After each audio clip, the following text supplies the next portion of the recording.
Have you ever asked yourself this? If God is good, then why is the world so full of pain? Why do children die young? Why do good people suffer while the wicked seem to prosper? This is one of the hardest questions in human history, and if you've ever wrestled with it, you're not alone. In fact, the Bible doesn't hide from this question. It faces it head on. From the very beginning, suffering has been part of the human story. In Genesis, Adam and Eve's choice to disobey God introduced pain, toil, and death into the world. But even before you blame them, think about this. Every day, we make choices that add to the world's brokenness. Wars, greed, betrayal, all of it stems from human hearts. So, one reason for suffering is clear. We live in a fallen world. But that doesn't answer the deeper question. If God has the power to stop it, why doesn't he? The story of Job is one of the Bible's rawest portraits of suffering. Job lost everything: his wealth, his health, even his children. And he cried out to God, demanding answers. But instead of explaining why, God showed Job who he is, the Creator who sees the whole picture when we only see a tiny part.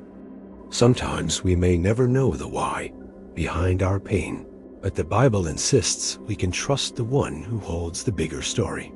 Here's something important. God doesn't stand far away from suffering. He stepped into it. Jesus wept at the tomb of his friend Lazarus. He healed the sick. He touched the lepers.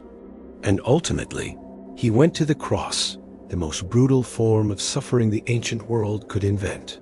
Think about that. God himself chose to feel the weight of human pain. So why allow suffering at all? The Bible offers a few glimpses. Sometimes suffering shapes us, refining our character like fire purifies gold. Sometimes it wakes us up, reminding us that this world isn't our final home. And sometimes it allows God's glory to shine even brighter, as when Jesus healed the blind man and said, "This happened so that the works of God might be displayed in him." But here's the hope: suffering is not the end of the story. Revelation promises a day when God will wipe away every tear, when death, mourning, and pain will be no more.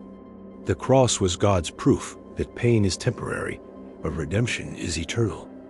So if you've ever cried out, "God, why me? Why now?" know this: you're not forgotten. The Bible doesn't promise a life without suffering, but it promises that God will walk with us through it, and that one day, suffering itself will be defeated. The real question then becomes, not why does God allow suffering, but what will we do with our suffering? Will we let it harden us, or will we let it drive us closer to the God who can bring hope out of the darkest places? So what about you? Have you experienced pain that made you question God? Share your story in the comments. And if this video gave you hope, don't forget to like, share, and subscribe for more Bible Explained episodes.